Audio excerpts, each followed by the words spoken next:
এই চ্যানেলে সম্প্রচারিত সকল খবরই সচেতনতামূলক এবং শিক্ষণীয়, কোনো কিছুই প্রভাবিত নয়। বঙ্গোপসাগরে নিম্নচাপের জেরে জেলায় জেলায় আমরা দেখতে পাচ্ছি প্রবল বৃষ্টি হচ্ছে এবং সেই বৃষ্টির জন্য একাধিক জেলায় বন্যা পরিস্থিতি তৈরি হচ্ছে।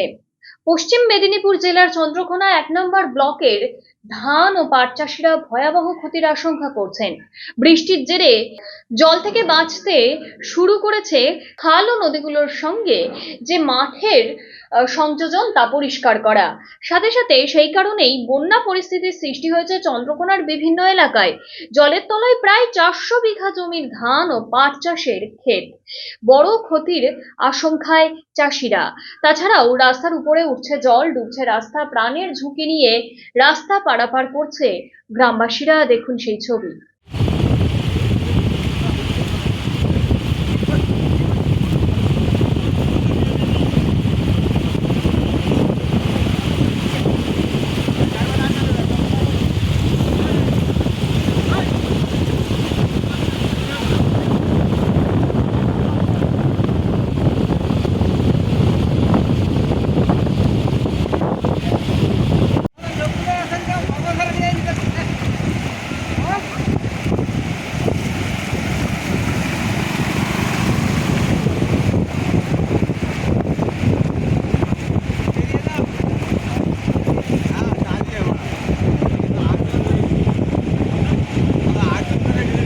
কবে থেকে হলো?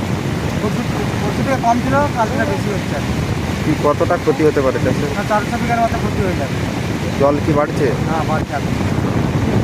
গতকাল রাতের থেকে জল বেড়েছে। হ্যাঁ, এই রাস্তা তো জলের তলায়, এখন রাস্তা দিয়ে কি পারাপার হচ্ছে? পারাপার হচ্ছে এখন পর্যন্ত। ঝুঁকি নিয়ে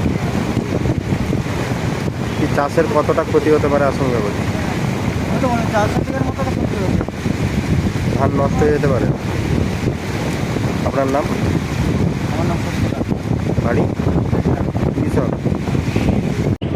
400 বিঘার উপর 400 বিঘের উপর ক্ষতি হবে। কি কি লাগানো ছিল? ধান ধান ধান নষ্ট হয়ে যেতে পারে। কিছু পাট। মানে 400 বিঘা জমির উপর দিয়ে বন্যার জল বইছে। জল কি বাড়ছে? হ্যাঁ, বাড়ছে। কবে থেকে? আজকে ভোর থেকে আবার বাড়ছে। কি কি মনে হচ্ছে চাষের কতটা ক্ষতি হবে? গাছের ক্ষতি হবে ভালো। ধান নষ্ট হয়ে যেতে ধান পারে। নষ্ট হবে।